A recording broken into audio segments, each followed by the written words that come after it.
औज़ुबिल्लाहिमिनश्शैतानिर्रजीम बिस्मिल्लाहिर्रहमानिर्रहीम। अस्सलाम वालेकुम नाज़रीन व सामीन। आज हम इस वीडियो में आपको पबजी गेम के बारे में तफसील में बताएंगे। पबजी PUBG है, ये पबजी कॉरपोरेशन ने बनाई थी और इसके CEO हैं चंगन किम। पबजी का ताल्लुक बेसिकली साउथ कोरिया से है। साउथ कोरिया ने पबजी को डेवलप किया था और इसकी जो टेस्टिंग मोबाइल ऐप वर्जन था वो चाइना में बना था। और इस गेम में तकरीबन 100 प्लेयर तक एट अ टाइम एक ही वक्त में खेल सकते हैं, एक दूसरे के साथ फाइट कर सकते हैं। ये तकरीबन 3 से 4 साल शायद पुरानी गेम है। अगर इस गेम के टॉप प्लेयर्स की बात की जाए, टॉप 3 प्लेयर्स, तो सबसे पहले नंबर पर मिस्टर एंथोनी है, फिर जैक फ्रैग्स हैं, उसके बाद लिरिक हैं। पूरी दुनिया में टॉप 3 नंबर्स पे ये प्लेयर्स हैं तीनों। ये पबजी इंडिया में, चाइना, नेपाल, इराक, इन कंट्रीज़ में बैन भी रही है और गालिबन इंडिया ने और शायद नेपाल ने भी ये बैन फिनिश कर दिया था। अगर टॉप कंट्रीज़ देखे जाए जिनमें पबजी सबसे ज़्यादा खेली जाती है, तो 2017 में सबसे ज़्यादा ये साउथ कोरिया में खेली जाती थी, उसको फिर बीट किया चाइना ने, फिर चाइना में सबसे ज़्यादा खेली जाने लगी और आजकल यूनाइटेड स्टेट्स में ये 2018 के बाद से यूनाइटेड स्टेट्स में सबसे ज़्यादा खेली जा रही है। अगर सोचा जाए कि क्या पबजी हार्मफुल है, तो यकीनन ये बहुत एक्सट्रीमली वायलेंट गेम है। ये जो एक्सेसिव इसमें वायलेंस है, उससे अग्रेसिव थॉट्स, इमोशंस और बिहेवियर्स में चेंजेस आ सकती है, अग्रेसिवनेस आ सकती है, जिसका अल्टीमेटली इफेक्ट आता है मेंटल हेल्थ पे, प्लेयर पे, खेलने वालों पे। और हाल ही में PTA पाकिस्तान टेलीकम्युनिकेशन अथॉरिटी ने भी डायरेक्शन दी है कि पबजी को बैन किया जाए। लाहौर हाई कोर्ट में इसका केस चल रहा है और उन्होंने फ़िलहाल आर्जी तौर पर इसे बैन किया है। अब ये परमानेंटली बैन इसे करते हैं या ये बैन वाला डिसीजन उठा देते हैं, लेट्स सी। अगर पबजी के टॉप 3 रिचेस्ट प्लेयर्स देखा जाए, जिन्होंने इससे सबसे ज़्यादा, जिन खिलाड़ियों ने कमाया है, तो उनमें सबसे पहले नंबर पे लॉकी हैं। उन्होंने $7,58,171 इससे कमाए थे और एस्थर ने $6,76,630 और टीमन ने $6,51,742 इससे कमाए। अब पबजी गेम में सबसे ज़्यादा किसने कितने खिलाड़ी को एक ही गेम में किल किया, तो अब तक का जो रिकॉर्ड है पबजी का, वो 92 किल्स का रिकॉर्ड है एक मैच में। सिंगल मैच में 92 पर्सन्स एक बंदे ने किल किए हैं इसमें गेम में।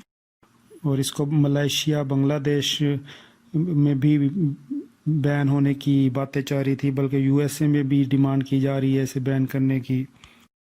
अगर परसेंटेज के हिसाब से देखा जाए तो USA में तकरीबन 25% के पास इस गेम को खेला जा रहा है, चाइना में 20% के पास खेला जा रहा है, जर्मनी में और रशिया में 6%, साउथ कोरिया में 6% के पास है और जापान, यूनाइटेड किंगडम में 4% है। बाकी जितने दूसरे कंट्रीज़ हैं उनमें 31% तकरीबन खेला जा रहा है इस गेम को।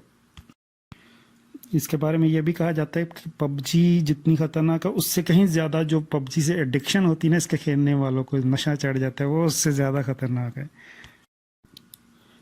पहले पबजी खेलने की जो एज लिमिट थी वो शायद 16 साल या इससे कुछ आसपास थी और अब इसको फिर डाउन करके 13 इयर्स पे कर दिया गया कि 13 इयर्स से जो बिलो हैं वो नहीं खेल सकते। उनसे नीचे की एज वाले को खेलने के लिए गार्डियन से या पेरेंट्स से परमिशन लेना पड़ेगी।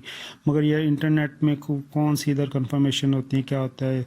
बेशक इधर 6 साल का, 8 साल का, 10 साल का बच्चा बैठा खेल रहा और अपनी एज उससे ज़्यादा शो कर दे, वो नो इशू। कोई किड फ्रेंडली गेम तो है नहीं ये। अलबत्ता कोई इसके बारे में कोई पेपर आया था कि पबजी जो है वो ऑप्टिमाइज़ कर सकती है फंक्शनिंग ऑफ ब्रेन को और ये हेल्प कर सकती है करेक्टर स्ट्रेंथ, प्लेयर की जो स्ट्रेंथ है, करेक्टर वाइज स्ट्रेंथ, उसे इम्प्रूव करने में हेल्प कर सकती है और उसका जो कॉग्निटिव बिहेवियर पैटर्न है उसको बेटर कर सकती है, इम्प्रूव कर सकती है। ब्रेन पे इसके कुछ पॉजिटिव इफेक्ट्स भी हैं इंटेलिजेंस पॉइंट ऑफ व्यू से भी। How to tackle the task, ये इम्प्रूव होता है। अगर world wide top 5 PC games की बात की जाए तो उनमें सबसे पहले नंबर पर लीग ऑफ लीजेंड्स है, दूसरे नंबर पर रेम्बो 6 है, और तीसरे नंबर पे काउंटर स्ट्राइक ग्लोबल ऑफेंसिव है, चौथे नंबर पे call of duty modern warfare है, और पांचवें नंबर पे माइनक्राफ्ट है। इन टॉप 5 में इसका नहीं आता पबजी का। कुछ इसके बारे में ये भी कहा जाता है कि हर बैड एक्टिविटीज़ का, सुसाइड का, किलिंग का जो अब ब्लेम है वो पबजी को वर्ल्ड वाइड डिफरेंट कंट्रीज़ में देना शुरू हो गए हैं, और उसके फिर न्यूज़ फ्लैशेस बन जाती हैं पबजी से उसको रिलेट करके।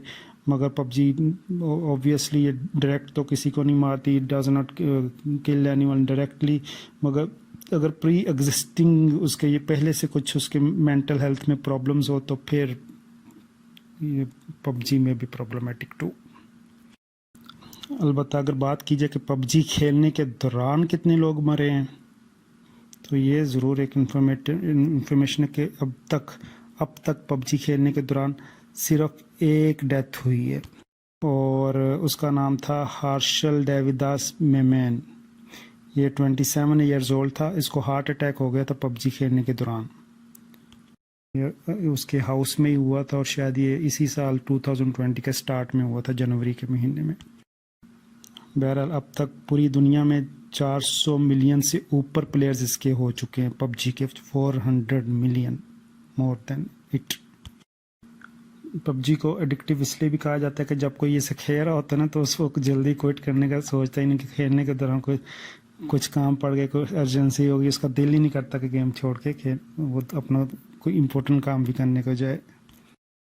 और ऊपर से अगर फ्री मिल रही हो तो फिर तो और वारे नहीं आ रहे हैं। PUBG is free. जैसे अगर मैं ज़ाती तौर पे बयान करूं तो मोबाइल इटसेल्फ इज़ एडिक्शन। हम मोबाइल पे बिज़ी हों, सोशल मीडिया पे बिज़ी हों, मोबाइल पे कोई चीज़ देख रहे हो, फिल्म देख रहे हो, वीडियोस देख रहे हो, तस्वीरें देख रहे हो, किसी से बात कर रहे हो, कुछ भी स्ट्रीमिंग कर रहे हो, कुछ भी कर रहे हो मोबाइल पे, तो फिर भी हमारा दिल करता है कि बस अभी लगे हुए इसी पे लगे रहें, और कोई इसके दौरान हमें डिस्टर्ब ना करे। अगर कोई डिस्टर्ब करता है तो वो बड़ा इचिंग फील होता है। तो यानी कि सिर्फ मोबाइल के इस तरह के यूजेस भी मेंटल हेल्थ के लिए इरिटेबल फील होते हैं। और आप एक्सपीरियंस कर लें, मोबाइल को छोड़ दें 1-2 दिन, 4 दिन, 5 दिन, हफ्ता भूल जाएं, you will feel your self very relaxed, easy, polite, बहुत सी आप में बिहेवियरल चेंजेस फील होंगी। तो मोबाइल और कंप्यूटर से रेलिवेंट इन सारे इश्यूज़ को किस तरह हैंडल करना है, किस तरह टैकल करना है, ये अब आपका काम है, बच्चों का काम है, उनके गार्डियंस का, उनके पेरेंट्स का काम है। तो everyone should look it himself. और सबसे आखिर में अब मैं जाते वक्त आपको बताऊंगा कि पबजी बेसिकली किस चीज़ का एब्रीवेशन है, what is the PUBG stand for. PUBG is PUBG। P stand for player, U for unknowns, B for battle, G for ground। player unknowns battleground, यानी कि अननोन होते हैं सारे प्लेयर्स, एक दूसरे को नहीं जानते होते, कोई तो कहाँ से है, कोई कहाँ से है, कोई कहाँ से है, मगर वो सारे एक बैटल ग्राउंड में इकट्ठे होते हैं, लड़ाई का मैदान बना होता है उनके लिए एक। तो that is why it is players unknown battle ground.